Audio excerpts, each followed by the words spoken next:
All right, Chelsea. Let's start with Chelsea here, Janusz. They do play Villa in the FA Cup replay today. Obviously, a big game. It's funny when you rewind just like a couple weeks ago, they had won 7 games straight in all comps. It seemed like things were turning a corner, and then you get blown out by Liverpool and Wolves, and obviously the play was pretty insipid in this first round FA Cup tie against Villa the first time around at home. This big picture is there are fans chanting Mourinho's name, Jose Mourinho, who's now obviously available after leaving Roma. And then this is not a scientific poll, but ESPN.com put up a poll on ESPN, different social channels. 20,000 respondents, 70% said they would take Mourinho back right now. That seems like a nightmare to me. Is this the answer? Well, it's not even a question of if it's the answer or not, but this is where we are. And the reason that is happening, because Chelsea fans, I suppose, and even the neutrals, that's Chelsea's DNA. They're used to winning. And they're thinking of the times when Mourinho, and it doesn't really matter how good, better, or different it was, right? Trophies are trophies. We know Jose Mourinho, we associate him with a certain way of playing football, which is not always love, but it's effective. Everywhere he's gone, he's won something. And we can sit here and say, is Mourinho the answer? But I think we're here, at least from what I understand, to see a bigger problem. Where is this project under Todd Boehly, and where are Chelsea heading? And we can say at the very least that this project at the moment is going nowhere. It's hindsight to a degree, but I think we could foresee that with Todd Boehly, because there he was, came in at an important time, and I want to give him that, because remember what Chelsea have gone through. Nobody in their wildest dreams thought that Roman Abramovich is going to be gone like this. There's going to be a war, and Chelsea all of a sudden are going to face something that nobody else has faced. So give him credit for that. But after that, he was taken advantage of. He bet the Chelsea future, and it's not looking very good. And I don't see how, this is not a stock market where you can go long and wait. So I think this is a real problem with the squad that they have right now that's still underperforming. Here we are again, new manager, 11th place last season. I think they finished 12th, right? 10 games lost in the Premier League, 11 altogether. The stats are pretty much identical to where Chelsea were last year. There's that bit of extra experience, even for those young players. And they seem to be going nowhere because, those losses are not just losses. Liverpool just destroyed Chelsea. It destroyed those young players. For as good as you think, say, Cole Palmer is, if you go back and look at that game against Liverpool, he looked his age, and that's nothing against him, but he looked nowhere ready to face the real opposition in real games that really, really matter, right? And then, of course, Wolves did pretty much the same at Stamford Bridge. That's funny that as we're doing the show, I just got an alert on my iPad. It said Chelsea in disaster. It's a different outlet. It said no trust in the owners and no trust in Pochettino. It's pretty weird that just came through at the exact same time we're discussing this. But there's 3 different avenues I want to hit: the ownership, the manager, and Pochettino, and the squad. You touched on all 3, but let's focus on each one. Let's start with Todd Burley. Does he deserve the lion's share of the blame? He's not going to fire himself, but they broke the bank here for all these players, and a lot of times he's involved in some of these discussions. Is it the biggest problem being him, regardless of the manager? Is he being there and him running the club in this manner going to lead them in a place that's not going to find success? I think, look, of course, we can't tell the future. Some of these young players will become better. But again, for Chelsea or for any big club, the future is now. I will continue to say that. The way now the money's being spent or not, it's a little bit of frugal. So I'll give him benefit of the doubt, because if what we saw in January continues, then maybe he's going to come out good at the end of it, whenever that may be, because he spent a lot of money, he's got a lot of players, and eventually he may not have to look for others. But I just don't think that's the case. In order to win the biggest trophies, look, it's hindsight, of course, because I thought that players like Enzo Fernandez, players like Moises Caicedo are going to be good. But did you not think? Everybody thought. Remember Moises Caicedo, $146 million. Enzo Fernandez, $132 million. Mikael Mudryk, $108. If I look at Caicedo, did you ever think that he's going to come anywhere near to, say, what N'Golo Conte was? It's impossible to spend that. There had to be somebody there to say, stop, hold on one second. Are we doing the right thing? Should we not be going after experienced players? We are Chelsea. When there was a problem, we fixed it, but we didn't fix it with a young player. We fixed it either by firing a manager and getting it right for the most part, because they have, or getting an experienced player. So I look at that midfield and I look at Jorginho, right? I mean, look at Jorginho. Even a game or two, do we not think, again, hindsight, but do we not think that maybe you should have kept him? Just like Arsenal, he doesn't play a lot, but when he does, we saw what he did against Liverpool. Just that experience of being on the pitch, of being in the dressing room. So going young was always an issue for me. I don't know if I anticipated Chelsea being this bad, but I didn't think it was going to be anytime soon that Chelsea Football Club were going to be winning major trophies.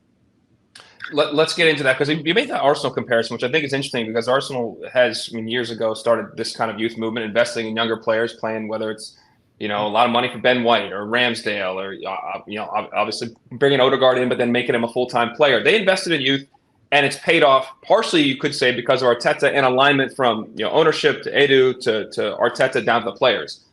So let's talk about Pochettino. If he has these guys, does it lay the blame at his feet? Because your point, Caicedo, we've seen him in this league perform at a very high level. We've seen Fernando. We've seen these guys perform at different levels. Was Pochettino the problem? And if you take him out of the equation, is there going to be a better result? Yeah, I don't know. I think I'm still willing to give Pochettino benefit of the doubt. I mean, he obviously knew what he was getting into. He said he liked the project. We can go back to his early Spurs days. Obviously, he had to build that, and he has done that. So he's got a little bit of a history in terms of building a team and working with younger players. You're quite right. I mean, we look at Arsenal this way, but remember, just a couple of years ago, Mikel Arteta was under pressure from their own Absolutely. side. Yeah, you got to go through it, it seems. So maybe you do have to go through it. I just think that it's very random when I look at this Chelsea project. I look at players like, as I said, you still have to provide players with some sort of experience, because I look at Enzo Fernandez, and I'm not going to be a hypocrite. I've loved him, but I also understood what makes him good at such a young age. And if I look at Argentina, I mean, he's benefited, right, from Lo Celso getting injured. Let's be honest. Otherwise, he wouldn't play in the World Cup as much as he did. He took advantage, but look who he's got around him, right? I mean, if you look at somebody like, I don't know, Rodrigo de Paul, being there next to him, that's sort of a little bit of an engine. It's incredible. So I think he misses that. He's, some of these players were put under tremendous amount of pressure. I look at somebody like Mudryk that we liked at Shakhtar. He scored 2 or 3 or 4 goals in the Champions League, and all of a sudden we think he's a player, right? Mm-hmm. And here's a player that really wanted to go to Arsenal, from what we understand. So we can go on and on and on, but I think the moment that we're in right now is you're looking at supposedly players wanting to leave. You look at players that may be sold on, for penny on the dollar right now. And with everything that's going on right now, it worries me, because we talk about Chelsea all of a sudden needing perhaps to cash in on their homegrown players, be it Gallagher or Levi Colwill, which that in the past was in the way, right? I mean, there was a good core at Chelsea, not just of experienced players. I mentioned Jorginho, and I've mentioned N'Golo Conte in that midfield. But think of the John Terrys and Frank Lampard of the world. That wouldn't have been the case when you talk about English players. In so many ways, they were the core of that team. So I just think that even if it gets better, how much better can it get in the next 2 or 3 years? And our Chelsea supporters waiting and used to waiting for success. The answer to that is no. So it's going to be a very rocky environment. Yeah, I mean, that's why they're chanting Mourinho's name. Obviously, he didn't win the Champions League like other managers, like Di Matteo and Tuchel did, but he did win 3 Premier League titles for the Blues. Let's talk about the players, though. From a player's perspective, how do you handle this? If you're underperforming at some level, you don't think the situation is the best, maybe on some level. Ultimately, though, you have, again, seen success in your career. If you're some of these guys, how do they take the onus on them? Can this change from a locker room out type thing from the players, given they are young?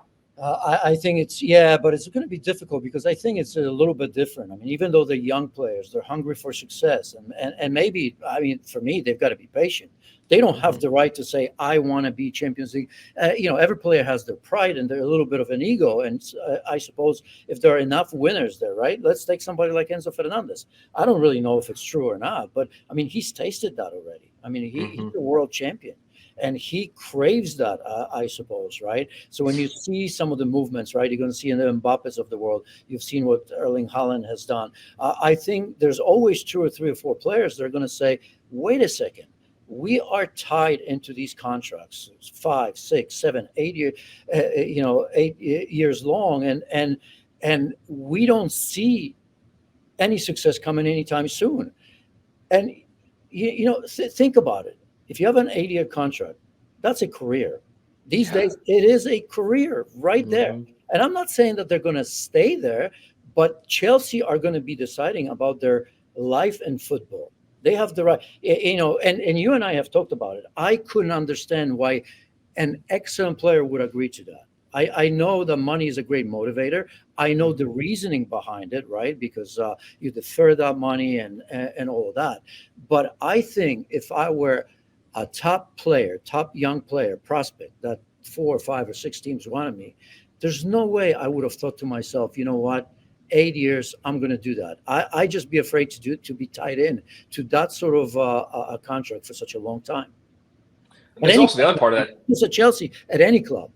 Yeah, yeah. The other part of that too is it can create complacency too. 22 years old, if you're offered this huge deal for 8 years, I mean that's not the most driving force behind you. There's a fan question coming in. I want to come to that in 1 second because I do mention the business of it, and we learned some of us. The word amortization has been discussed more with Chelsea than any than our Fortune 500 companies because of how they've done their business and because of these long deals and spreading it out and spreading the money out. And doing that, though, made sense for bringing people in and balancing your books with the FFP rules. In terms of offloading players, it's incredibly challenging. You mentioned Gallagher and Colwill. Those are homegrown guys, so the books hit differently. With some of these guys they brought in, do you see them trying to turn around and just take a huge loss and try to off-sell some of these guys and restart? Well, the actual details of that is a little bit above my pay grade. We do know that Chelsea are tinkering, right? I mean, they're of interest to different bodies to see where they are, and that's just normal because the amount of money they've spent, amortization or not, if you defer that or not. So I think at some stage they're going to have to. But what does that mean? I mean, it's still not the way to balance the books, right? Because if you spend 140 million and you get 80 for that, that's a massive loss, I suppose. So I think, and also by selling that, it's going to be difficult to balance the books if you want to make the team better, right? And if you want to get established stars that themselves are going to cost a lot of money. So there is a little bit of a conundrum. I think that you can only solve, to be honest, in being patient and sticking with this. No matter what the fans say, you almost you pegged yourself in the corner a little bit. There is a lot of talent. You just have to find a formula and hope that a lot of these players are going to get better, and your bet on their development was right. Okay, with that said, then let's look at this. Is one of the fans asked this question. I think it's a good one in terms of. We made this comparison a little bit to Arsenal within this conversation. You look back a couple of years, they're under pressure, but they were players. You look at soccer like. That guy's going to be here. Whoever the manager is, wherever we're going, we need to keep that guy. Once Odegaard got bedded in, we got to keep that guy. Like there were certain players you knew that like, however this goes forward, I think we can build around some of these guys.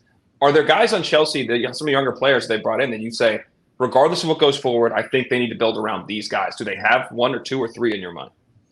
Well, of course. I mean, if you look at somebody like Nkunku, and if you look at them, I mean, I wouldn't get rid of, I wouldn't take a loss on Enzo Fernandez or Moises Caicedo. I mean, they may not be worth 130, 150 million dollars, right? Take the money out of it. I still think they're talented players. And for us to sit there just says, well, it's a complete bust would be unreasonable because they're not. So you just have to create a culture and if it's Pochettino, if somebody else, to build on that, right? Somebody to sit them down and say, okay, be patient. We're going to get there. We trust in you. You are world champions, Enzo Fernandez, Moises Caicedo. You are wanted by Liverpool and everybody else. There is a player in you. We've seen it. And the reason that's not happening because the culture is that of losing right now. And that happens from time to time. And you've mentioned Arsenal. So of course there are players. And even somebody like Levi Colwill. I mean, he's an excellent player. You've got to build. Malo Gusto, I happen to like him. Yes, he's had some, bad decisions as of late, but I think he's an excellent player. So Madueke, who knows? But I mean, I think these young players, I don't necessarily think that they were misidentified. I just think it was a sort of a desperation, or maybe a bit of an ego of an owner who came in and just wanted to get this project done overnight.